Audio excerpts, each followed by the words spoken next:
Welcome back. I'm wearing a very simple dress today with my legs Black Mist pantyhose. I like this pair because they're a very light, opaque shade of black, which I think is very flattering. And of course, I'm wearing my beautiful favorite 5-inch stiletto pumps.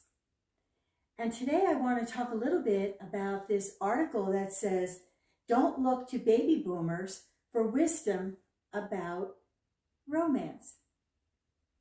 And I was intrigued to read this article. It's actually based on the program called The Golden Bachelor.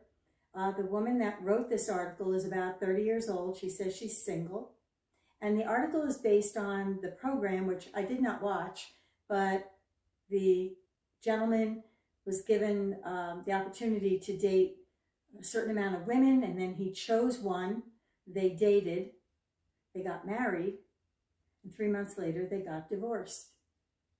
And in this article, she relates to hoping that marriage isn't relatable to what occurred on that program. And I really don't think that one thing has anything to do with the other. I'm a baby boomer and I'm in my 70s, and what I do know is that at this age, we have a lot more wisdom than we had when we were young, but the dynamic of getting married now versus when you were in your 20s or 30s is very different. You have concerns about finances, family, health, and location of where you're going to live, and all of those things. And so I wish the couple well. I hope that they find their happiness with someone new. I know in this article, she relates to the fact that to be married, you have to also be happy. So I wish them every happiness. But I really want to talk about the wisdom of romance. So let's talk about romance. What is romance? Well, when you meet someone, you want to treat them a little bit differently than you would everyone else that you know. You want to make sure that if it's someone you really like, that you have mutual respect, that you can communicate, that you get to know this person well, and that ultimately you get to make them feel special. And romance is one of those things that can be very simplistic. It doesn't have to be anything complicated. As an example, you can go at Valentine's Day and go to the card store and buy a card and sign it and say, "Love so-and-so," or you can go to the card store and buy a card and read it, make sure it says what you want it to say, and then put a lovely note in it. That person's going to open that card and say, "Wow, look at what they wrote, how romantic." And it just makes them feel very special. One of my special memories is I was taken out for a meal at a lovely restaurant. It wasn't anything super fancy. There weren't any candles on the table or anything, but it was a very nice place.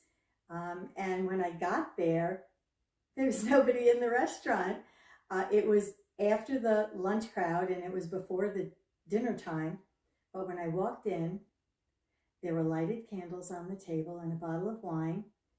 And I had the most amazing meal, fantastic conversation, and so many laughs. I joked about thanking for renting the restaurant just for me because there was absolutely nobody in it, which of course wasn't true. We even had the servers laughing. And we got to hear beautiful music. The place was very quiet. And it was just so romantic. It was so special. And what it did is it created a beautiful memory for me. And that's what romance is about. And it doesn't know age. It doesn't matter whether you're a man or a woman or your marital status. Romance is just a very lovely way to show you care. And I think that that is the most important part of elevating someone, to make them feel special through romance and to create beautiful memories as well. So please subscribe, give me a thumbs up, and do all of that, because what I'd like you to do is leave a comment and tell me, are you an incurable romantic? Do you not like romance? Or if you do, is there something special that you like to do that's very romantic? Thanks for watching.